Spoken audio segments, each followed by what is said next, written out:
Herkese merhaba arkadaşlar, kanalımıza hoş geldiniz. Gübse Özay eşi Barış Arduç'u öve öve bitiremedi.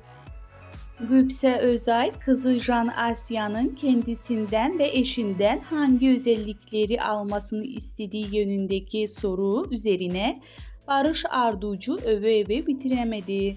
Kendisi gibi oyuncu Barış Arduç ile evli olan Gübse Özay, bir dergide verdiği röportajda Jan Asya senin karakterinin hangi özelliklerinin, babasının karakterinin hangi özelliklerinin alsın isterdin sorusuna tüm özellikleriyle cevap verdi.